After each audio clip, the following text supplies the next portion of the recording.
Technology advancements, which have long been a source of hope, are now equally a factor of anxiety. Climate events occur with greater intensity and frequency. Food security is as worrisome as health security. In truth, the world stands fractious, polarized, and frustrated. Conversations have become difficult, agreements even more so.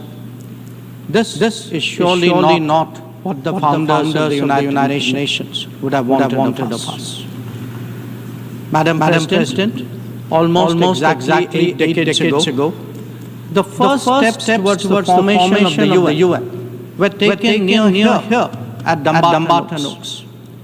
Refined thereafter at the Yalta Conference, they were finally approved in San Francisco.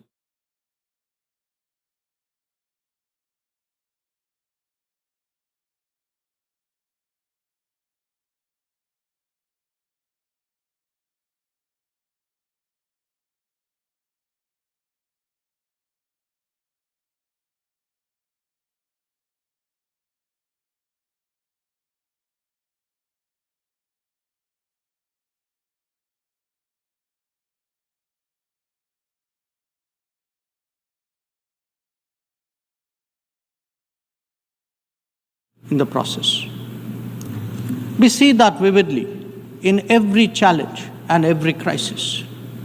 Reforming multilateralism is therefore an imperative. The urgency of this call is highlighted by the theme of this session. Leaving no one behind means advancing peace, ensuring sustainable development, and strengthening human dignity. This cannot be delivered by a UN paralyzed when faced with division, conflict, terrorism, and violence. Nor can it be advanced if access to food, fuel, and fertilizer is jeopardized. When capturing markets lacks restraint, it damages the livelihood and social fabric of others. Evasion of climate action responsibilities by the developed undermine the growth prospect of the developing.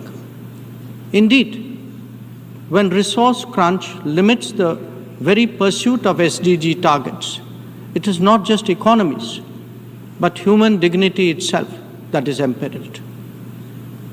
If the world is in such a state, this body must ask itself, how has this come to pass? The problems arise from a combination of structural shortcomings, political calculations, naked self-interest, and yes, disregard for those left behind.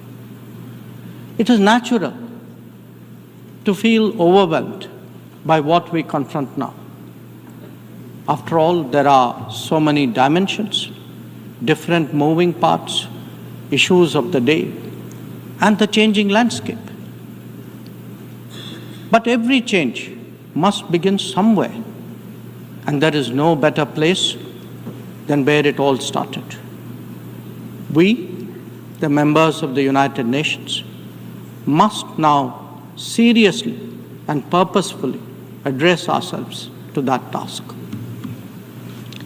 Not because it is a competition for influence or a squabble for positions, but because if we carry on like this, the state of the world is only going to get worse. And that could mean that more of us are going to be left behind. Madam President, as the world contemplates these concerns, India has sought to respond in a variety of ways. First, by focusing on the issues of the vulnerable, women, farmers, and youth, and fashioning targeted policies and initiatives for their betterment. Assured access to piped water, to electricity, to cooking gas, and new homes are changing millions of lives. The gender gap has started to close, be it in health, in education, or in the workplace. Our food producers thrice a year get financial support at the click of a button. And a third-term government has made skilling of the youth its key priority. Second, by expanding opportunities for employment and for entrepreneurship, including through stronger training and large-scale financial incentives. 495 million mudra loans have been given to small businesses in the last decade. 67% of them are to women. Equally telling, 6.56 million street vendors have availed of 8.85 million Swanidhi loans. This is just in the last 4 years. 45% of the beneficiaries are again women. Third, by creating templates that are replicable elsewhere. It could be digital delivery or enhancing the quality of governance and public services, as indeed making medicines and health facilities accessible and affordable. A digital public infrastructure and a people's pharmacy are today examples of what India can readily offer to the world. It is also an alternative vision where technology is used to empower, not to dominate. Fourth, by encouraging the Global South to voice its shared concerns and come together. To that end, we have convened 3 Global South summits, the most recent in August of 2024. And fifth, by contributing to the well-being of the global commons and responding to the pressing needs of those in distress. This has ranged from undertaking projects in 78 nations, providing resources to neighbors, and responding to HADR situations, to supplying medicines and ensuring maritime safety and security. Madam President, given the scale of transformation underway in India, each of these dimensions underline that the world's problems can indeed be tackled, and that by working together, we can surely create a larger lifting tide. In these troubled times, it is necessary, Madam President, to provide hope and rekindle optimism. We have to demonstrate that big changes are possible and not over a long period. And nothing is more powerful in this regard than the transformative potential of the digital. We have seen its impact in our daily lives in India over the last decade. It is visible when public benefits from nutritional support and housing to energy and health are delivered efficiently and on a vast scale. Or when small business loans and farmers' support are extended without using intermediaries. In fact, when street vendors and expat workforce confidently use FinTech in their regular transactions, when services delivery and benefits move seamlessly and transparently, less people will be left behind. That, Madam President, is India's experience and India's relevance. Such leapfrogging possibilities, coupled with people-centric policies and visionary leadership, can be real game changers. When India lands on the moon, rolls out its own 5G stack, dispatches vaccines worldwide, embraces FinTech, or houses so many global capability centers, there is a message here. Our quest for a Viksit Bharat or a developed India will understandably be followed closely. Madam President, an important cause of many getting left behind has been the unfairness of the current globalization model. Over-concentration of production has hollowed out many economies impacting their employment and social stability. Democratizing global production, building resilient supply chains, ensuring trusted digital services, and espousing an open source culture. All these promote widespread prosperity. There are economic answers, just as there are social ones. Madam President, the UN has always maintained that peace and development go hand in hand. Yet, when challenges to one have emerged, due regard has not been given to the other. Clearly, their economic implications for the weak and vulnerable need to be highlighted. But we must also recognize that conflicts themselves must be resolved. The world cannot be fatalistic about the continuation of violence on a large scale, no more than be impervious to its broader consequences. Whether it is the war in Ukraine or the conflict in Gaza, the international community seeks urgent solutions. These sentiments must be acknowledged and acted upon. Madam President, the UN is a testimony to the agreed principles and shared objectives of the world order. Respect for international law and commitments are among the foremost in that regard. If we are to ensure global security and stability, then it is essential that those who seek to lead set the right example. Nor can we countenance egregious violations of our basic tenets. Terrorism is antithetical of everything that the world stands for.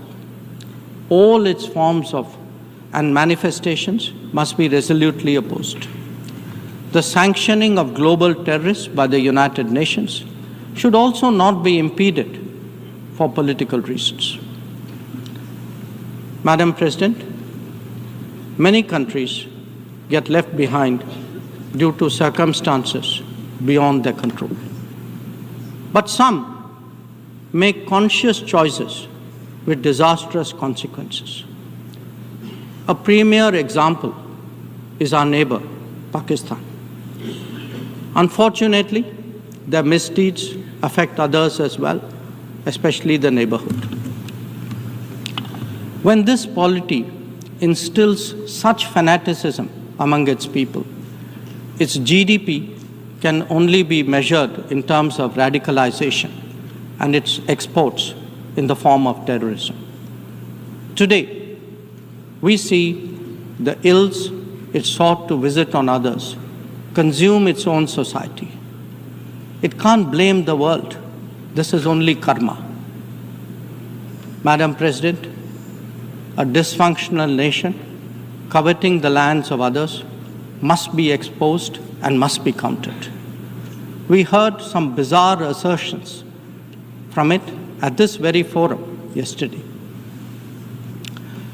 So let me make India's position perfectly clear. Pakistan's cross-border terrorism policy will never succeed, and it can have no expectation of impunity. On the contrary, actions will certainly have consequences. The issue to be resolved between us is now only the vacation of illegally occupied Indian territory by Pakistan, and of course, the abandonment of Pakistan's long-standing attachment to terrorism. Madam President, the global order is inherently pluralistic and diverse. The UN began with 51 members. We are now 193. The world has changed profoundly, and so have its concerns and its opportunities. But to address both, and indeed to strengthen the order itself, it is essential that the UN be the central platform for finding common ground. And that it certainly cannot be by remaining anachronistic. Large parts of the world cannot be left behind when it comes to deciding the key issues of our times.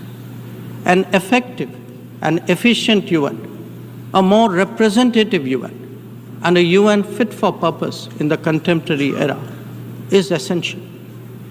Let us therefore send out a clear message from this UNGA session. We are determined not to be left behind. By coming together, sharing experiences, pooling resources, and strengthening our resolve, we can change the world for the better. I thank you, Madam President. I thank the Minister for External Affairs of India.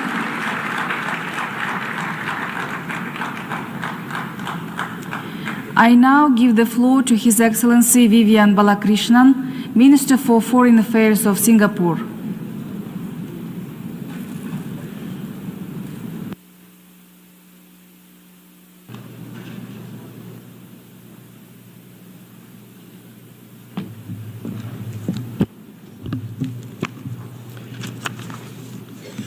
Madam President, Your Excellencies, I bring you greetings from a tiny island city-state in the heart of Southeast Asia called Singapore. I think we must be one of the smallest who now qualifies as a member of the United Nations for the past 59 years. I would like to congratulate His Excellency Philemon Yang on assuming the presidency of the 79th session of the General Assembly, and I also commend His Excellency Dennis Francis for his stellar leadership during the 78th session. The world is in an acutely dangerous phase, and civilians in multiple trouble spots are paying a horrendous price. The risk of miscalculation and escalation have sharply increased, most notably in the Middle East, Ukraine, and Sudan. The loss of so many innocent